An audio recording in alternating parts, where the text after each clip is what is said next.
오늘 우리는 초실절에 대해서 생각하게 됩니다. 여러분, 지금까지 우리가 생각해온 7절기 가운데 3절기인데, 첫째는 6월절이 있었고, 그 다음에 우리가 이 한 주간 동안 계속되는 그 무교절에 대해서 지난 주간까지 생각했고, 오늘은 초실절, 첫 이삭을 이제 제사장에게 들고 나가서 제사장이 흔들도록 하는 그 초실절에 대해서 우리가 지금 이제 오늘 잠시 생각해 보겠습니다. 6월절은 처음에 애굽을 떠나는 그 최후의 날에 있었습니다. 그리고 그 다음에 무교절이 이어집니다. 무교절은 6월절을 보았으므로 6월절의 기적을 경험한 사람들이 이 패싱 오버, 6월 당한 사람다운 그런 삶의 모습을 갖추게 되는 긴 프로세스, 시간의 어떤 과정을 그렇게 체험하는 그런 절기라고 그랬습니다. 그리고 거기 이어지는 이제 초실절, 6월절이 있고 한 주간 1회가 쫙 지나가고 나서 마지막 안식일이 딱 끝나고 나면 안식일 그 다음날 이제 이 초실절이 옵니다. 무교절 같은 이 광야의 시간들을 다 지나서 약속의 땅을 차지한 사람들이 드디어 경험하게 되는 그 앞에 두 절기하고는 다른, 차원이 다른 새로운 절기입니다. 이거는 씨를 뿌리고 심고 그 다음에 작물을 키우고 드디어 거두는 그런 이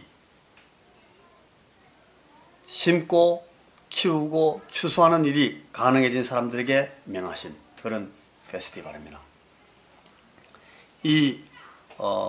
지금까지 우리가 지금 생각하고 있는 이 애굽에서 나오는 모든 그 여정을 우리 잠시 한번 이렇게 우리가 그려볼 필요가 있습니다.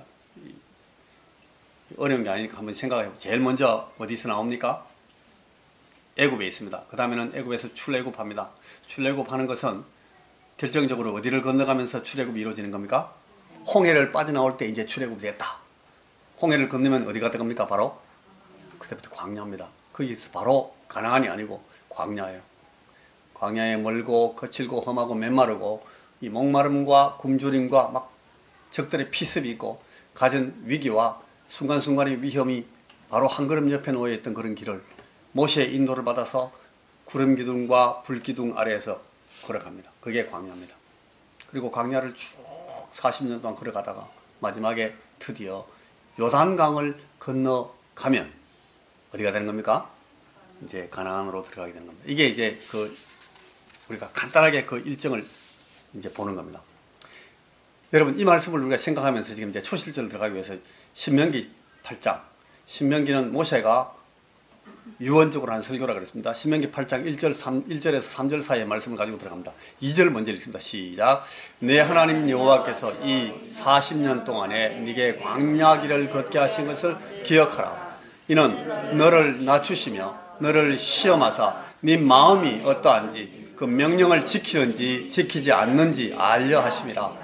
너를 낮추시며 너를 줄이게 하시며 또 너도 알지 못하며 내 조상들도 알지 못하던 만나를 네게 먹이신 것은 사람이 떡으로만 사는 것이 아니요 여호와의 입에서 나오는 모든 말씀으로 사는 줄을 네가 알게 하려 하심이니라. 여러분, 이 광야에서 저들이 걸어갔던 길을 뭐라고 요약을 한가 하면 너를 낮추시며, 광야는 높이시는 것이 아니고 낮추시는 겁니다.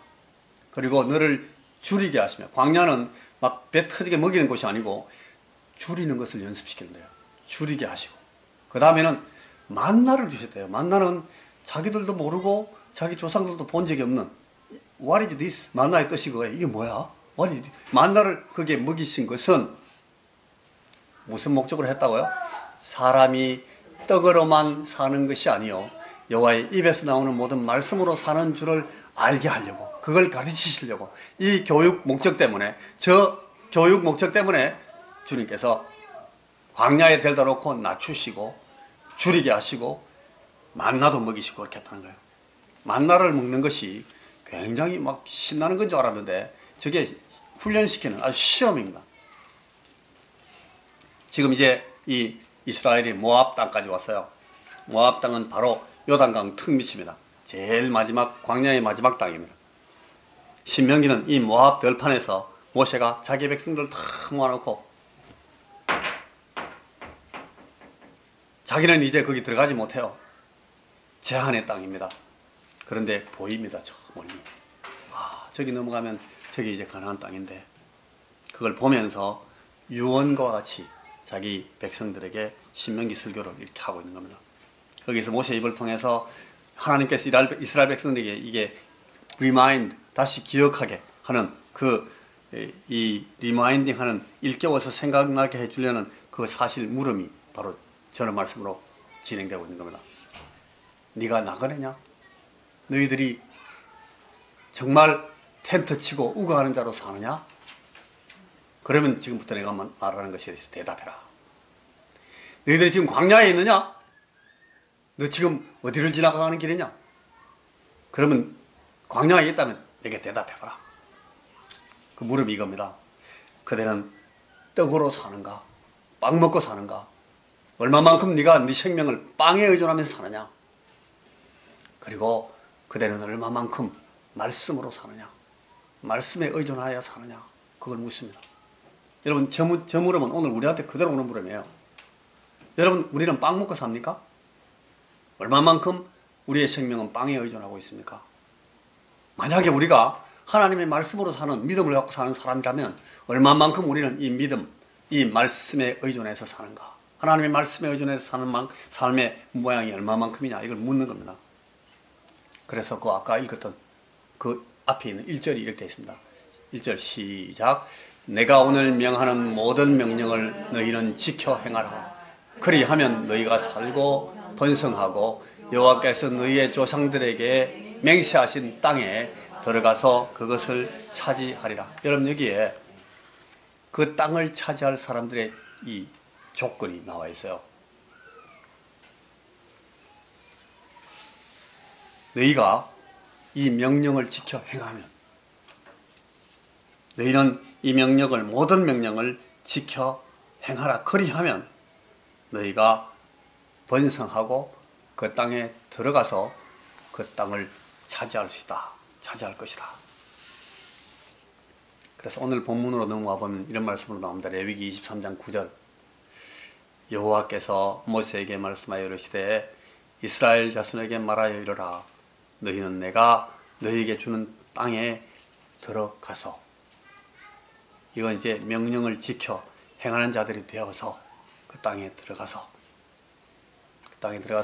이제 그 땅을 차지할 때에 있는 이 초실절 사건을 설명을 하는 겁니다. 이게 오늘 제가 세 가지로 말씀을 드리는데, 첫 번째 내용이 광야를 배운 사람들의 복습 과제입니다. 이 초실절의 제일 중요한 이 메시지가 뭔가 하면 항상 하나님이 우선이다. 이걸 가르치고 싶어 합니다. 늘 하나님 중심으로 가라. 초실절이 가르치는 첫째 교훈은 지금 이스라엘이 하나님의 부름을 받아서 이제 애굽으로부터 나오는, 그래서 이 광야를 방랑하고 이 광야에서 40년 동안 유랑하는 것, 그것이 하나님이 출애굽시킨 목적이 아닙니다. 권능의 표신 팔로 그들을 애굽에서 이끌어내신 여호와의 목적은 그들을 젖과 꿀이 흐르는 땅, 아름다운 땅, 밀과 보리의 소산지고 포도와 무화과와 석류와 감람들의 나무와 꿀의 소산지로 너희 먹는 식물의 결핍함이 없고 네게 아무 부족함이 없는 땅. 신명기 8장 7절부터 9절 사이에 그렇게 쭉 해놨어요. 그 땅으로 인도하여 들이시는 거, 그 땅에 들어가게 하는 거, 그 땅으로 한 땅 그들을 데리시고 들어가실 곳이 있었던 거예요. 다만 이 광야에서는, 이 광야를 통과하는 동안은 그들을 훈련하고 그들에게 교훈할 일들이 있었기 때문에, 아까 우리가 읽었던 그 신명기 8장 초두에 있는 그런 목적 때문에 광야를 통과하게 하셨어요. 그래서 광야 학교라 그럽니다. 그들에게 이 풍성함이 있는 땅의 소유주로서 행할 일, 그게 떨어집니다. 씨 뿌리고 심고 농작하고 거두는 땅에 너희들이 들어가서 그 땅이 이제 너희들한테 주어질 텐데, 그때에 그 땅에서 거두는 첫 열매로 거두어들인 단에 관해서 이제 이 모세가 하나님의 명령을 이 사람들에게 전달하고 있는 겁니다. 너희는 하나님께 예물을 가져오는 그날까지 떡이든지 볶은 곡식이든지 생이 사기든지 먹지 말라. 그렇게 말씀이 나옵니다. 여기 하나님께 예물을 가져오는 그날까지 먹지 말라. 여기 포인트는 먹으면 안 된다. 거기 있는 것이 아니고 하나님께 예물을 가져오는 그날까지, 거기에 포인트가 있습니다. 무슨 말인가 하면 네가 그 땅의 주인이 아니다. 네가 그 땅 소산의 주인이 아니다. 네가 그 풍토를 주장하지 않는다. 햇빛과 비를 네가 만들어내지 않는다. 네가 하나님이 아니다. 그걸 고백하는 겁니다. 그걸 고백하라는 겁니다. 그걸 명심해라. 꼭 기억해라. 이게 초실제. 하나님 우선주의로 살아라.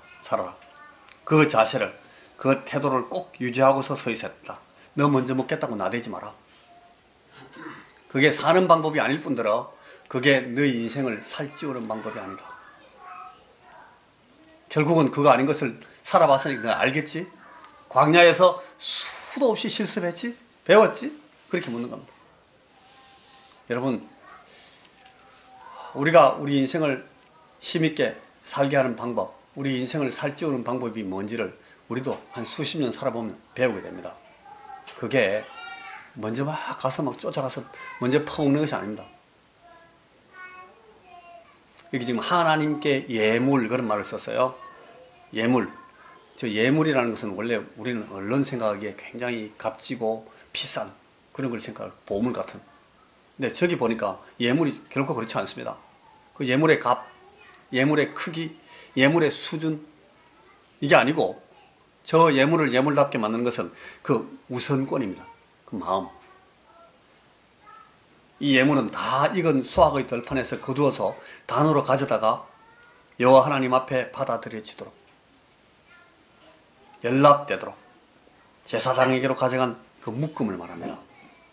이 예물로서 그 첫 단이 들어가고 나서 번제가 옵니다. 번제는 그 짐승을 잡아서 태워 올리는 제사는, 이게 훨씬 더 큰 제사예요, 사실은. 근데 그게 예물이 아니에요. 소제를 드립니다. 곡물을 화제로 드리는 아주 이렇게 빻은 곡식 가루를 가지고 제사를 드리는 거잖아요. 또 전제는 포도주를 붓는 것처럼 이렇게 붓는 제사입니다. 이런 제사들이 그 뒤에 따라와요. 모든 향기로운 냄새나는 제사들이 그 첫 단을 흔드는 일 뒤에 따라오는 겁니다. 하나님이 받으심직한 아름다운 향기의 제사들이 그 뒤에 따라오는 겁니다. 여기 하나의 비밀이 숨어 있습니다. 여러분, 이 제사가 속죄제가 아니에요. 속죄제가 없습니다. 이게 모든 제사 가운데 지금 가장 기본이 되고 기초가 되는 이 속죄제가 이 향기로운 냄새 제사의 리스트에 빠져 있어요. 첫 수확의 제사를 속죄제로 드리지 않습니다. 왜냐하면 여러분, 왜냐하면 이 제사는 안식일이 아니고 7날 그 무교절이 다 끝나고 나서, 안식일도 지나가고 나서 안식일이 끝난 다음에 드려져서 올려지는 제사이기 때문에, 이 초실절 제사는 레위기 23장 그 8절에 보면 안식 후 첫날, 그러니까 안식일은 일주일 1, 2, 3, 4, 5, 6, 7 이 날 중에 첫날입니까 끝날입니까? 안식일이 끝날이잖아요, 그죠? 7째 날이니까. 그런데 안식 후 첫날, 그날은 첫날입니까 끝날입니까? 새날입니다. 이제 7날이 이제 드디어 시작되는 그 첫날에 드리는 제사입니다. 여기 아주 참 묘하게 그려진 그림인데요, 이 구약을 살았던 성도들은, 구약 살았던 분들은 이걸 깊이 이해하기가 정말 수월하지 않았을 것 같아요. 우리는 이 구약 사람들은 막 직접 막 말씀이 들리고 하니까 좋았겠다 그런 생각하는데, 아닙니다. 구약 사람들한테는 저런 걸 이해하기가 굉장히 힘들었습니다. 제대로 묵상하고 정신을 차리고 성령님의 도우심을 받아서 깨닫지 않으면 도저히 터득할 수 없는 그런 일들이에요. 몇몇 구약의 성도들은 이걸 알았을 겁니다만, 이런 점에서 우리 신약의 성도들은 아주 정말 유리한 입장에 있는 겁니다. 저와 여러분들은 그들이 광야를 밟고 요단을 건너가고 약속의 땅에 정착하고 나서 비로소 첫 열매의 단을 드렸습니다. 그걸 해마다 거둬들였을 겁니다. 그때마다 첫 단을 묶어서 들고 제사장에게로 나갔을 겁니다만은, 그런데도 이 사람들은 이게 왜 이걸 해야 되는지, 자기들이 뭘 하고 있는지를 잘 몰랐던 것 같아요. 마치 6월절에 왜 그 어린 양을 잡아야 하는지를 잘 몰라서 잡으면서도 왜 이걸 하고 있지? 막 갈등하고 막 고민하고 애를 먹었던 것처럼 똑같습니다. 이 어린 양이나 이 첫 단, 이 모두 공히 똑같이 무얼, 여러분 누구를 상징하는 그림이겠습니까? 그 어린 양이 다른 한 어린 양을 계속해서 상징하고 있었던 것처럼 모든 어린 양들이 나중에 올 그 한 어린 양을 그림자로 가졌던 것처럼 오늘 이 첫 열매, 이 첫 단들은 해마다 들었던 그 첫 단, 이 첫 열매들은 다른 한 첫 열매를, 다른 한 첫 수확을 계속 가리키고 있었던 겁니다. 수백 년, 수백 번, 수천 년, 수천 번 이 첫 수확을 하나님 앞에 올려드리다가 이제야말로 첫 수확의, 그 첫 수확의 실제 진짜 첫 열매가 우리에게 딱 당도했다면 우리는 그 눈앞에 그 첫 수확이 나타났다면 어떻게 해야 되겠습니까? 아이고 이제 오셨군요. 이제 드디어 우리 앞에 당도하셨군요. 그분을 알아모시고 기뻐했어야 마땅한데, 근데 여러분, 죄와 악과 불신이 이 사람들의 눈들을, 이 사람들의 이 세대의 모든 비전을 다 전부 가리고 말았습니다. 그들에게 하나님의 어린 양이 보냄을 받아서 당도하니까 그 아름다움을 알아보지 못합니다. 그를 잡아 끌고 도살하는 자들에게 내주어 버렸습니다. 패 죽여버렸습니다. 그분이 첫 열매로 일어나셔서 죽은 자 가운데서 걸어 나오셨을 때에도 그 세대의 사람들은 그분을 인정하거나 그분을 영접하지 않았습니다. 오히려 그분을 사기꾼으로 몰아가지고 빈 무덤을 가지고 날짜하고 장난친다고 막 우겼습니다. 첫 열매로 일어나신 그분을 전하고 증거한다고 그 말하는 사람들을 줄줄이 엮어다가 매질했습니다. 그리고 내가 봤다. I found it. 내가 정말 봤어. 그렇게 외치니까 모조리 잡아가두고 급기야 나중에 다 때려 죽여버렸습니다. 그들이 누구였는가 하면, 그 패 죽인 사람들이 누군가 하면요, 바로 오늘 이 모세에게 신명기 설교를 듣고 있었던 그 사람들의 후예들입니다. 이스라엘 사람들, 광야 학교를 배웠던 바로 그 사람들입니다. 그래서 이 사람들의 수확은 완전히 보류됩니다. 더 이상 그들의 열매는 거두지지도 않았고 단으로 묶어주지도 않았고 수백 년, 수천 년 그냥 흘러가게 됩니다. 내 아버지께서 일하시니 나도 일한다. 주님께서 오셔서 끊임없이 일하시면서 말씀하십니다. 근데 더 이상 그들의 땅에서 그들의 소산을 바라보면서 일하지는 않습니다. 요한복음 4장, 여러분 우리 그 수가성 여인이 있는 그 사마리아 수가성 여인 얘기 나오는데 그거 보면 주님이 벌써 이미 딴 데 가서 일하십니다. 요한복음 4장 35절에 보면 너희는 넉 달이 지나야 추수할 때가 이르겠다 하지 아니하느냐? 그러나 나는 너희에게 이르노니 너희 눈을 들어 밭을 보라. 휘어져 추수하게 되었다. 저는 저 말씀 처음에 이게 무슨 말씀인가? 왜 저기 넉 달이라고 썼을까? 10달이면 10달이고 1, 2, 3, 우리 369, 369 하잖아요. 그죠? 석 달을 하든지 아니면 한 달 이렇게 하면 말이 되는데 하필 넉 달, 왜 여기 넉 달이라고 그랬지? 저 몰랐어요, 이걸. 절기를 공부하기 전에 몰랐습니다. 이게 여러분, 절기에 두 시리즈 쌓여 놓여있는 그 긴 공백을 말하는 거예요. 너희들에게는 이미 거두어드리고 흔들어 올려서 첫 열매와 첫 단을 가지고 하나님 앞에 돌아서야 마땅한 그 때가 왔는데, 이 산에서도 말고 예루살렘에서도 말고 너희가 마땅히 아버지께 예배할 때가 지금 왔는데 너희는 이 핑계 저 핑계를 대면서 고개를 돌리고 허리를 제끼면서 말한다는 건 아닙니다. 아직 아니에요. 지금은 그 계절이 아니고요. 하나님, 우리에게는 다른 계절이 지금 오고 있어요. 조금만 기다려주세요. 여러분 허옇게 온 땅이 다 잘 익으면 하나님 그때 제대로 익으면 그때 멋지게 우리가 주세에 올릴게요. 계속. 여러분, 하나님이 배고프시고 굶주려가지고 그 첫 단 묶고 오라 그랬겠습니까? 하나님이 보릿고개를 면하시려고 그 첫 열매를 갖고 오라고 말씀하셨겠습니까? 오늘 하나님께서 우리들에게 야, 니네들이 내 좀 먹여 살려라, 그렇게 요구하고 계시겠습니까? 하나님이 요구하시는 제사는 상한 심령이라. 왜 말씀이 그렇게 나오겠습니까? 심령에 관한 일입니다. 네 마음이 어떠한지, 그 명령을 지키는지 아니 지키는지 알려 하심이라. 항상 하나님 우선이다. 늘 하나님 중심으로 가라. 너희가 아니고 내다. 나를 아니고 내가다. 먹이고 살리고 입히고 내가 키운다. 내가 하나님이다. 내가 아버지다. 나를 위한 어린 양이냐? 그 어린 양이 날 위해 죽었느냐? 내가 그 어린 양의 향기를 맡으려고 희생 제사를 나를 즐겁게 하기 위해서 잡은 양이냐? 너희를 위해서 희생하러 오지 않았느냐? 그 첫 단이 나를 위한 첫 열매라고 생각하느냐? 너희의 부활 생명을 강조하기 위해서, 너희의 새 생명을 기념하게 하기 위해서 내가 오늘 너희에게 요구하는 절기가 아니냐? 이런 말씀입니다. 초실절. 자, 두 번째는 첫 열매이신 그리스도의 부활을 기념하는 절기입니다. 초실절은 그리스도 예수 안에서만 우리도 하나님께 연락된다. 한번 따라해 보시겠습니까? 그리스도 예수 안에서만 우리도 하나님께 연락된다. 다시 본문으로 돌아가면 수학의 들판에서 거두어드리고 안식일 다음날 아침에 여호와의 전, 이 제사장이 하나님 앞에 연락되어지도록 흔든 그 첫 열매의 단이 죽은 자 가운데서 살아나신 예수님 그리스도를 상징하고 그분을 예시했다는 점은 의심의 여지가 없습니다. 죽은 자 가운데서 부활하신 예수님께 주어진 이름이 있습니다. 처음 열매가 되신 그리스도.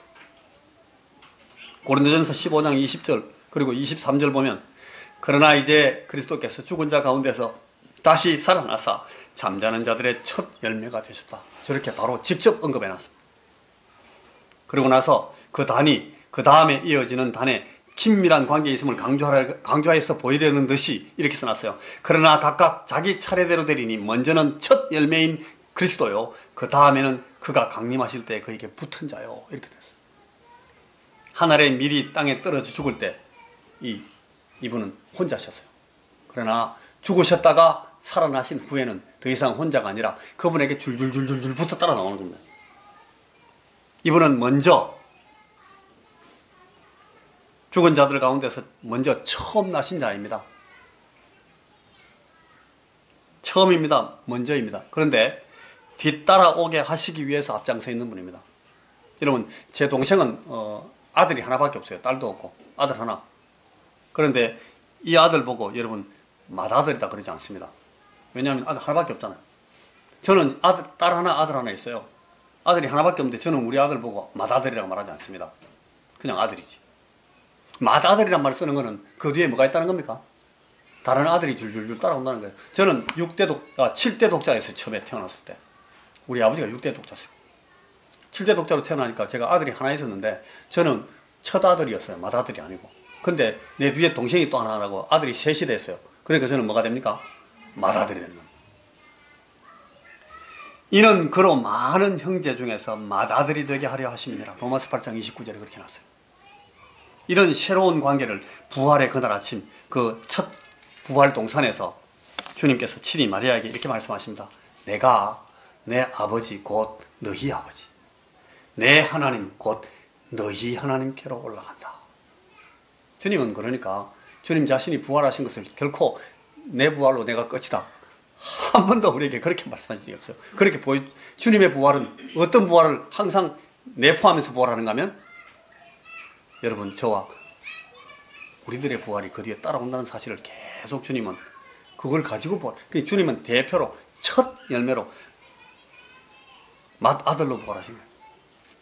이 말씀들은 그러니까 우리의 부활이 어떤 것인지, 어떤 근거, 어떤 수준, 어떤 본질, 어떤 확실성, 어떤 완전함을 보장받은 부활인지를 명료하고도 강력하게 보증하는 말씀들입니다. 이 부활에 관한 신앙은 굉장히 중요합니다. 이게 사실은 전부라고 볼 수도 있어요.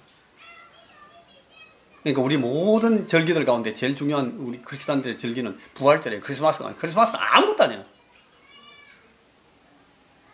부활을. 그래서 매주일 우리 안식 후 첫날 주일을 계속 하잖아요. 이게 예수 부활, 그것 때문에 하는 거예요. 우리는 첫 열매가 아닙니다. 다만 첫 열매이신 그분 때문에 그분의 일어나심과 그분의 살아나심과 그분의 아들 되심과 그분의 아버지께 나아가심에 그냥 붙어가지고 그분에게 묻어서 들어가는 사람들입니다. 그에게 붙은 자로 간주될 따름입니다. 여호와 앞에 드려진 첫 열매의 단이 받아들여지고 연락된 것은 이제 이스라엘이 수확하고 추수할 전체 소산의 대표로서 받아들여졌던 것처럼 하나님께서 자기 백성을 대표하시는 그리스도에게 연락과 환영을 표명하신 것은 그에게 따라올 사람들, 그에게 붙은 자들에 대한 연락과 환영을 도장 찍은 겁니다. 인치신 겁니다. 그걸 주님이 하나님께서 서약하신, 내가 받아줄게. 내가 내 아들을 받는다. 그 뒤에 붙어있는 별책 부록들 전부 다 같이 따라들어와. 이렇게 되는 겁니다. 아버지 하나님께서 그 아드님 하나님을 사랑하신 것처럼 그에게 붙은 자들을 사랑하여 받아주시겠다는 겁니다. 요한복음 17장 23절에 그렇게 나옵니다. 그들은 그리스도 예수님만큼 하나님께 가까운 친자식들로 간주됩니다. 그들은 그리스도 예수님처럼 소중한 자녀들로 영접된다는 겁니다. 우리는 오직 예수 그리스도 안에서만 하나님께 받아들여집니다. 연락됩니다. 우리는 예수님 때문에, 예수님 대신, 예수님만큼 대접받습니다. 이게 여러분, 이게 주제꼴입니다. 우리 주제 파악을 제대로 해야 됩니다. 하나님 앞에서 이렇습니다. 이걸 사단이, 우리 대적들이 아주 정확하게 파악하고 있습니다. 아, 저기 속해 있구나. 저게 저놈들의 주제구나. 사단이 우리를 알아요. 그래서 신약 성경은 우리가 하면 안 되는 거, 절대로 할 수 없는 것 두 가지를 말씀합니다. 하나는 뭔가 하면 누구든지 자랑하지 못한다. 저것 때문에. 에베소 2장 9절, 고린도전서 1장 29절에 말합니다. 하나님 앞에 우리는 자랑할 수가 없습니다. 왜? 묻어 들어가는데, 따라 들어가는데, 붙어 들어가는데 어떻게 자랑합니까? 내가 잘났거나 선하고 의롭거나 귀하고 위대하거나 수용될 만한 어떤 가치도 내게서 제출되지 않았기 때문에 자랑할 건덕지가 없다는 겁니다. 뻣뻣하려고 하면 그건 뻔뻔한 것이 되어버립니다. 껄떡거리려고 설치면 그건 시건방진 것이 됩니다. 우리는 그럴 건덕지가 아무것도 없는 사람들, 자랑할 수가 없어요. 친절과 자비와 은혜를 입은 것이니까 자랑하면 이게 완전히 코미디가 되는 겁니다. 그러니 은혜 받은 것을 다른 누구에게도 자랑하여 뻐길 것이 되지 못한다. 첫째, 자랑할 수 없다. 둘째는 뭘 못합니까? 둘째는 똑같은 근거에서 똑같은 동일한 이유 때문에 부끄러움으로 푹 찌그러지고 기죽어 살면 안 된다. 베드로전서 4장 16절에서 19절 사이에, 디모데후서 1장 12절, 빌립보 1장 20절에 쭉 나옵니다. 어차피 내가 잘났거나 내가 선하고 의롭거나 내가 귀하고 위대하거나 수용될 만한 어떤 가치가 있어서 받아들이는 것이 아니기 때문에 부끄러워하거나 기죽을 베이스가 없는 겁니다. 부끄럽다고 하면 그건 어줍다는 겁니다. 기죽어서 꿈을 대고 있으면 그건 아직 지 수준을 모르고 교만해져 있는 겁니다. 우리는 그럴 건덕지가 아무것도 없는 사람들. 용서받은 것에 더 이상 부끄러워하면 안 됩니다. 내가 감히 하늘 백성 된 것은 너무 많이 봐주셔서 일어난 것이라 기죽었다고 웅크리고 숨어 있으면 안 됩니다. 우리는 어차피 내가 아니라 그리스도 예수님 때문에 수용되고 예수님 때문에 연락됐기 때문에 예수님 뒤에 있기 때문에 우리는 오직 예수 그리스도 안에서만 하나님께 받아들여집니다. 하나님께 연락됩니다. 그래서 예수님의 이름으로 나갑니다. 그래서 늘 오직 예수 이름으로 기도할 수 있습니다. 우리 주 예수 그리스도 이름으로 기도합니다. 예수님밖에 없어요. 예수님 뒤에 가야 됩니다. 예수님 뒤에 붙어 있어요. 예수님 뒤에 묻어 들어가야 됩니다. 자, 마지막으로 세 번째, 여러분, 이 초실절은 우리에게 미래의 축제를 소급해서 오늘을 사는 사람들로 우리의 페스티벌을 설명합니다. 미래를 소급한다. 말이 조금 어려워 보이는데 뭐 어려운 거 아니에요. 나중에 올 걸 지금 우리가 미리 산다는 거예요. 부활 생명으로 오늘을 사는 우리 그리스도인의 신앙 현실을 말하는 겁니다. 히브리서 6장 2절은 장래 부활에 대한 믿음, 나중에 부활하게 될 그 믿음을 그리스도도의 초보라고 그렇게 설명합니다. 기초다, 기본이다, 초보다, 엘리멘터리. 여러분, 기본 중에 기본, 기초 중에 기초라 그럽니다. 거기 머물고 있어서는 안 되는 그런 수준을 말할 때 설명하는 내용입니다. 나중에 오는 부활은 초보예요, 초보. 그거 배웠다고, 대단한 거 배웠다고 생각하면 안 돼요. 기초니까. 사도행전 23장 6절에 보면 이 막연하고 희미한 신앙을 가지고 그리스도를 알아보지 못했던 이스라엘 사람들조차도 죽은 자의 장래 부활은 다 믿고 있었다 그래요. 요한복음 11장 24절에 보면 나사로의 여동생 이 마르다가 당시 유대인들의 부활신앙을 그대로 반영하는 고백을 내놓습니다. 마지막 날에 부활 때는 다시 살아날 줄을 내가 아나이다. 아주 초보적인, 이건 아직까지 마르다는 제대로 된 부활에 대해서 아직 듣지도 못하고 갖고 있는 유대인들의 신앙을 그대로 내놓는 거예요. 이들이 말하고 있는 이 부활은 모든 자들에게 해당하는 부활입니다. 여러분 나중에 다 부활합니다. 구원받았건 그렇지 못하건 하나님의 믿음 안에서 의롭게 된 자든 아직도 죄인이든 관계없이 다 일어납니다. 심판받기 위해서. 다 부활합니다. 저 사람도 부활합니까? 저 사람도 다 부활합니다. 나중에 보면 압니다. 하지만 우리가 알고 계셔야 될 중대한 비밀이 하나 있는데 이 부활이 여러분 한 번에 동일하게 하나같이 부활하는 건 아닙니다. 요한복음 5장 29절은 생명의 부활이 있고 심판의 부활이 있다고 부활을 구별해서 말합니다. 사도행전 24장 15절은 의인의 부활이 있고 악인의 부활이 있다고 나눠서 말합니다. 계시록 20장 5절 12절 그리고 사도행전 4장 16절 이건 이런 말씀들을 비교합니다. 계시록 20장 5절 12절 보면 죽은 자들은 나중에까지 다시 살아나지 못하고 부활이 보류된다. 죄 때문에 죽은 자들. 그 후에야 맨 나중에 심판받기 위해서 다시 살아나게 된다. 이렇게 말합니다. 맨 나중에 있어요. 맨 나중에 부활해요.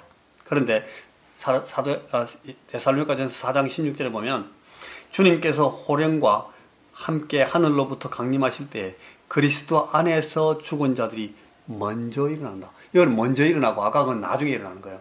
먼저 일어나는 것이 있고 나중에 일어나는 것이 있어요. 같지 않습니다.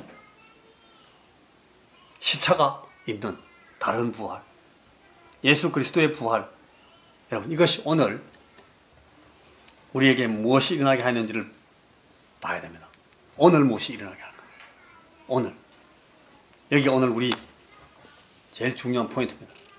에베소 2장 5절 같이 시작. 허물로 죽은 우리를 그리스도와 함께 살리셨고 너희는 은혜로 이미 구원받았다. 갈로석에 딱 그렇게 넣어놨어요. 우리 성경에도 저렇게 번역되어 있어요. 허물로 죽은 우리를 그리스도와 함께 살리셨고 그리스도와 함께 살리셨고 이 그리스도의 부활에 포함이 됐다는 얘기입니다. 그죠? 성경의 분명한 가르침은 오직 우리가 구속과 중생에 의해서 사망에서 생명으로 옮겨진다는 것을 말합니다. 아주 명료하게 분명하게 말씀합니다. 바르게 믿고 바르게 신앙 고백했으면 바로 오늘 저와 여러분들에게 이미 일어났던 바로 그 일을 말하고 있는 겁니다. 예수 그리스도의 생명에 이 부활 생명에 연합하는 유일하고도 확실한 길은 바로 저거다라고 체평합니다. 이 말씀이 우리에게 어떤 시제로 나오고 있는지를 저 시제를 잘 보셔야 됩니다. 그리스도와 함께 살리셨고 이 시제가 오늘 우리에게 어떤 실제로 경험되고 있는지를 잘 보셔야 됩니다. 여러분 자신의 삶에서 확인해 보시라는 얘기입니다.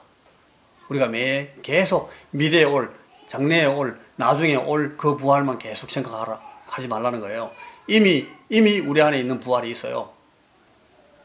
저 이 목사한테서 말고 여기 김 장로님한테서 말고 무슨 권사님한테서 말고 여러분 자신의 삶, 여러분의 일상에서 이 생명, 이 부활의 생명을 지금 확인해 보시라는 겁니다. 당신은 지금 이 부활의 생명을 살고 있습니까? 제사장에 가서 단을 흔드는 그날 향기로운 냄새의 제사들이 올려졌다 그랬습니다. 이것은 부활하신 그리스도 안에서 하나님께 받아들여지는 우리와 그리스도가 하나의 연합체로 하나님께 수용되는 연락되는 그 사실의 기초를 설명하고 있는 겁니다. 빌립보서 2장 9절 이하에 이렇게 말합니다. 하나님이 그를 지극히 높여 모든 이름 위에 뛰어난 이름을 주사 하늘에 있는 자들과 땅에 있는 자들과 땅 아래에 있는 자들로 모든 무릎을 예수의 이름에 꿇게 하셨다. 그래요. 하늘에 오르신 우리 주님 자신의 지극히 뛰어난 아름다움을 묘사한 한 부분입니다. 그런데 우리는 어떤 자격으로 그 하늘에 서게 되느냐? 우리는 어떤 자격으로 부활해서 하나님 그 주님 앞에 서게 되는가 하면, 우리도 그분과 함께 그분 자신이 우리를 위해 자신을 드리신 주님의 그 제사, 바로 이 초실절의 제사에 함축되어 있는 그 위대하신 주님의 부활의 가치 안에서 우리가 하늘의 자리에 서게 된다 하는 사실이 오늘 이 말씀대로 쭉 설명이 되고 있는 겁니다.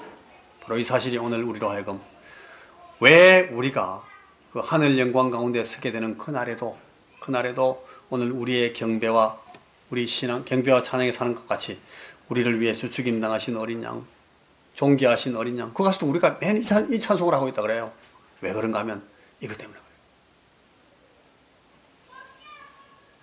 오늘 부활의 생명을 맛보면서 살고 누리고 기뻐하는 모든 이들이 장래에 그대로 그 실제 충만함, the fullness of the glory of resurrection, 부활의 영광의 충만함, 이걸 누리게 될 그 사실을 보증해 주고 있는 겁니다. 예수 부활을 보고 믿고 증거하는 이 우리의 부활 신앙이 가져다 준 오늘의 우리 부활 생명,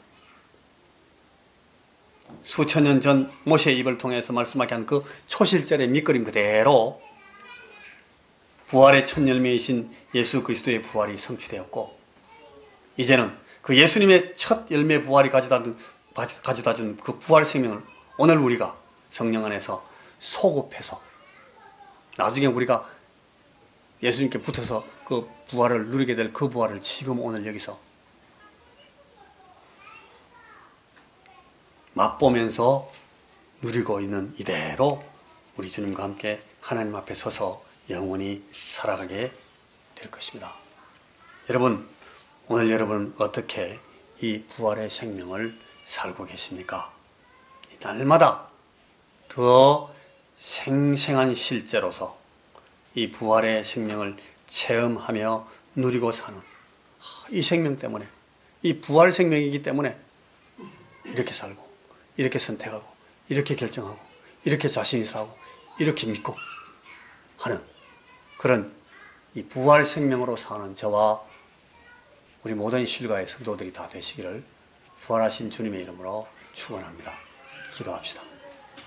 주님, 우리의 삶에 이 예수 부활의 생명이 날마다 순간마다 우리에게 우리의 생각과 우리의 마음과 우리의 생각, 우리의 결정, 우리의 선택에 늘 반영될 수 있도록 우리의 삶이 이 사실을 늘 체험하며 살 수 있도록 주여 우리 안에 역사하여 주시옵소서. 주의 성령님 우리 안에 일해 주시옵소서. 예수님 이름으로 기도하옵나이다. 아멘.